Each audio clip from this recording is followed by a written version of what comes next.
ஜய ஜய சங்கர ஹர ஹர சங்கர. தெய்வத்தின் குரல் 6ஆம் பகுதி. நல்ல வாய் உடையவர். முகம் என்பது முழு மூஞ்சிக்கு மட்டுமில்லாமல் அதிலே உள்ள வாய்க்கும் பேர்.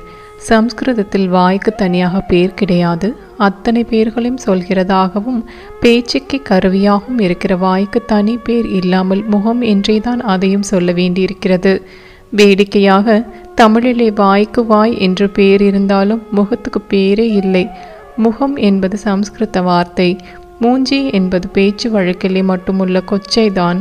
இலக்கண இலக்கிய வார்த்தை இல்லை. அதனாலே அந்த காலத்தில் சம்ஸ்கிருத கடிகையில் படிக்கும் வித்தியார்த்திகளும் தமிழ் பள்ளிகளில் படிக்கும் மாணவர்களும் பரஸ்பரம் பரிகாசம் பண்ணிக்கொள்வார்களாம். இவன் அவனை முகம் இல்லாதவன் என்பானாம், அவன் இவனை வாய் இல்லாதவன் என்று திருப்புவானாம்.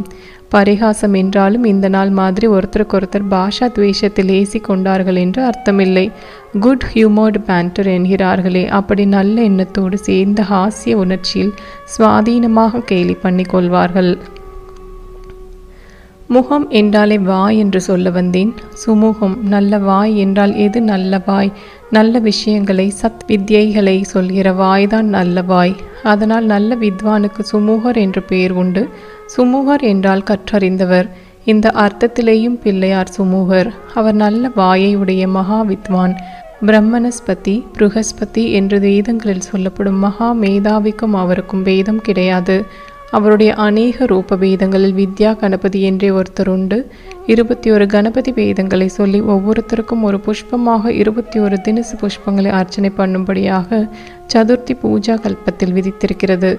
அதிலே வித்யா கணபதி என்ற பெயரை சொல்லி அவருக்கு ரசால புஷ்பம் போடணும் என்று இருக்கிறது. ரசாலம் ரசாலு என்று பொதுவாக சொல்கிறது. தான் மாம்பழங்களுக்குள்ளேயே பரம மதுரமாக இருக்கப்பட்ட தினுசு. வித்யை என்பது அப்படிப்பட்ட ஆத்ம மாம்பழம். யார் லோகத்தை முதலில் சுற்றி கொண்டு வருகிறார்களோ அவர்களுக்கு என்று நாரதர் கொடுத்த பழத்தை வைத்து பரமசிவன் பந்தயம் நடத்தி அதில் விக்னேஸ்வரர் ஜெயித்து பெற்றுக்கொண்ட ஞான பழம் அந்த மாம்பழம்தான். வித்வத் வித்யை, அதனால் அடையும் ஞானம் இவற்றை உடையவர் சுமூகர். ஜெய ஜெய சங்கர ஹர ஹர சங்கர.